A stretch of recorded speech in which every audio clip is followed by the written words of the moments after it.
everyone, in this video lecture we are going to do 4 questions from question number 33 to question number 36. यहाँ पे बच्चों आप लोगों के लिक्विडिटी रेशियोज ओवर हो जाएंगे इस वीडियो लेक्चर में, जितने भी टीएस गरेवाल 2025 एडिशन में दिए हुए हैं। क्वेश्चन नंबर 32 तक हम लोगों ने पिछली वीडियो लेक्चर्स में कर लिए हैं। अभी हम स्टार्ट करेंगे क्वेश्चन नंबर 33 से। ठीक है, क्वेश्चन नंबर 33 से जो क्वेश्चंस हैं आपको पेज नंबर 4.115 पर दिए हुए हैं टीएस गरेवाल एडिशन 2025 के अंदर। So please open your books now. Let's start questions without wasting our time. Question number 33। Question number 33 में दे रखा है Venus limited inventory is 3 lakh. Inventory दे रखी है क्वेश्चन में 3 लाख, लिक्विड एसेट दे रखी है 12 लाख, क्विक रेशो दे रखा है, वर्कआउट करंट रेशो, मतलब आपको करंट रेशो फाइंड आउट करना है। ओके, सो लिक्विड एसेट्स है ना, मतलब लिक्विड एसेट आपको दे रखी है और क्विक रेशो मतलब लिक्विड रेशो दे रखा है। ठीक है, तो लिक्विड रेशो का हम फॉर्मूला लगाएंगे liquid asset divided by current liability. ये मैं शॉर्ट में लिखती हूँ बेटा, है ना, आप लोगों को कंफ्यूजन ना हो इसलिए बार बार बोलूंगी। लिक्विड रेशो एलआर मतलब लिक्विड रेशो है, आपको एग्जाम में शॉर्ट में नहीं लिखना है, पूरा लिखना है। Liquid assets upon current liabilities, liquid ratio मतलब क्विक रेशो आपको क्वेश्चन में गिवन है 2/1। लिक्विड एसेट्स भी गिवन है 12 लाख रुपए divided by current liability, cross multiply कर लो 12 लाख डिवाइडेड बाय 2, मतलब कि आपकी करंट लायबिलिटीज जो है वो आ जाती हैं 6 लाख रुपए। ठीक है, करंट लायबिलिटी 6 लाख रुपए आ गई। अब हमको क्वेश्चन में निकालना है क्या है, करंट एसेट निकालनी है ना, क्योंकि करंट रेशो निकालना है। तो करंट एसेट का फॉर्मूला क्या होता है, liquid asset plus stock inventory. ठीक है, और प्रीपेड एक्सपेंसेस। प्रीपेड एक्सपेंसेस तो आपके क्वेश्चन में दे नहीं रखे हैं, तो हम स्टॉक को ही ऐड करेंगे। स्टॉक कितना दे रखा है, 3 लाख रुपए, मतलब 15 लाख रुपए हो गई हमारी करंट एसेट। करंट रेशो निकालेंगे current asset upon current liability, मतलब 15 लाख डिवाइडेड बाय 6 लाख। ठीक है, तो 15 डिवाइडेड बाय 6 करेंगे तो आंसर आया आपका 2.5:1। ठीक है, very simple question. Now moving towards next question, question number 34। 34 question में क्या दे रखा है, टोटल एसेट दे रखी है, फिक्स एसेट दे रखी है। ठीक है, टोटल एसेट और फिक्स एसेट दे रखी है, कैपिटल एम्प्लॉयड, और इन्होंने बोला है कि लॉन्ग टर्म इन्वेस्टमेंट कुछ है नहीं। ठीक है, तो देखो टोटल एसेट, करंट एसेट निकालने का फॉर्मूला है टोटल एसेट में से अगर फिक्स्ड माइनस कर दो, है ना, फिक्स्ड मतलब नॉन करंट, तो बचेंगी करंट एसेट। तो टोटल एसेट दे रखी है 11 लाख रुपए। 11 लाख रुपए में से फिक्स एसेट 5 लाख माइनस कर दो तो बचे 6 लाख। 6 लाख क्या बची आपकी, करंट एसेट्स। ठीक है, अब इन्होंने कैपिटल एम्प्लॉयड दिया है और बोला है लॉन्ग टर्म लायबिलिटीज कुछ है नहीं, इन्वेस्टमेंट्स लॉन्ग टर्म इन्वेस्टमेंट कुछ नहीं। ठीक है भाई, अब कैपिटल एम्प्लॉयड दे रखा है ना, तो टोटल एसेट में से अगर कैपिटल एम्प्लॉयड माइनस कर दोगे तो आ जाएंगी current liability. Current liability is equals to total asset. Total asset मतलब क्या होता है, टोटल लायबिलिटी। लायबिलिटी साइड्स में से अगर कैपिटल एम्प्लॉयड का मतलब क्या होता है, शेयर होल्डर फंड और non current liabilities. Liability side 3 चीजें होती हैं, एक होता है share holder fund, non current liabilities और करंट लायबिलिटीज। टोटल एसेट मतलब टोटल लायबिलिटीज, अगर इसमें से हम शेयर होल्डर फंड और नॉन करंट माइनस करेंगे तो क्या बचेगी आपकी, करंट लायबिलिटी। टोटल एसेट्स हैं क्वेश्चन के अंदर 11 लाख। 11 लाख में से हम माइनस कर देते हैं कैपिटल एम्प्लॉयड 10 लाख। ठीक है, तो बचा आपका 1 लाख रुपए। ठीक है, 1 लाख क्या बची, करंट लायबिलिटीज। करंट एसेट हमने निकाल ली 6 लाख, करंट लायबिलिटीज निकल गई 1 लाख। अब हम करंट रेशो निकालेंगे, current asset upon current liabilities, 6 lakh divided by 1 lakh, मतलब 6:1। Okay, now moving towards next question, that is question number 35. 35 question में आपको करंट रेशो, क्विक रेशो दोनों निकालने हैं।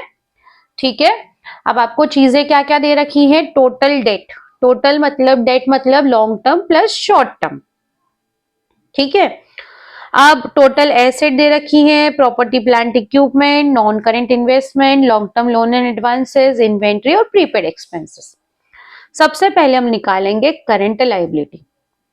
टोटल डेट में से लॉन्ग टर्म माइनस कर दो, तो लॉन्ग टर्म बोरोइंग्स दे रखे क्वेश्चन के अंदर और लॉन्ग टर्म प्रोविजन दे रखे हैं, दोनों को हम माइनस करेंगे तो आ जाएगा आपका करंट लायबिलिटीज। ठीक है, टोटल डेट दे रखी है 12 लाख, 12 लाख में से माइनस करेंगे हम 4 लाख लॉन्ग टर्म बोरोइंग्स और 4 लाख लॉन्ग टर्म प्रोविजंस, तो बचे 4 लाख करंट लायबिलिटीज। ठीक है, अब हमें क्या निकालना है? Current assets. करंट एसेट्स कैसे निकलेंगी? टोटल एसेट, टोटल एसेट्स में से फिक्स एसेट मतलब प्रॉपर्टी प्लांट इक्विपमेंट माइनस करेंगे, property plant and equipment minus कर देते हैं और माइनस करेंगे लॉन्ग टर्म इन्वेस्टमेंट मतलब non current investment, long term loan and advances. ठीक है, लॉन्ग टर्म सारी चीजें हमने माइनस कर दी तो बचेगी शॉर्ट टर्म। शॉर्ट टर्म मतलब current asset.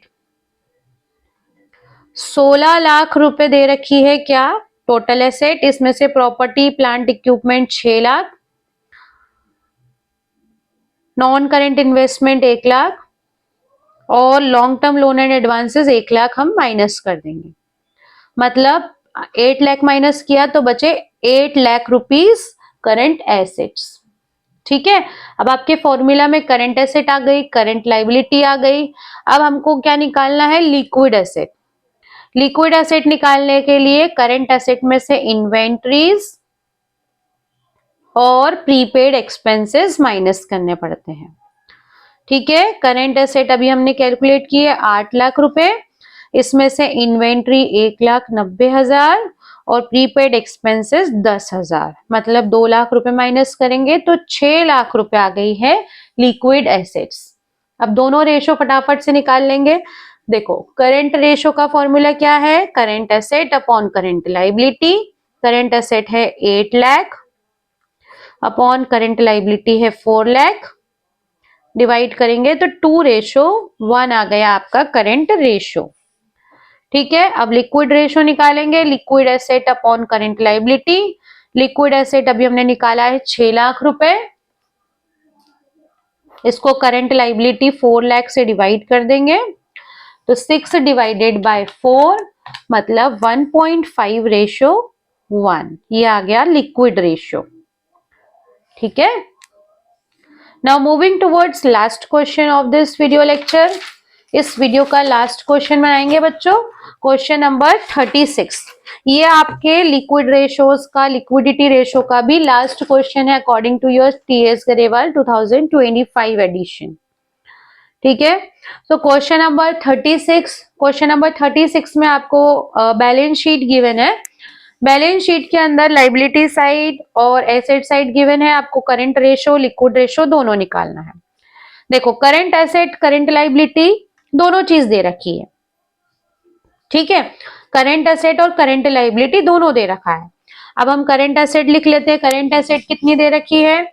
Inventory, trade receivable, cash and cash equivalent 50,000 plus 30,000 plus 20,000, तीनों मिला के करंट एसेट दे रखी है 1 लाख।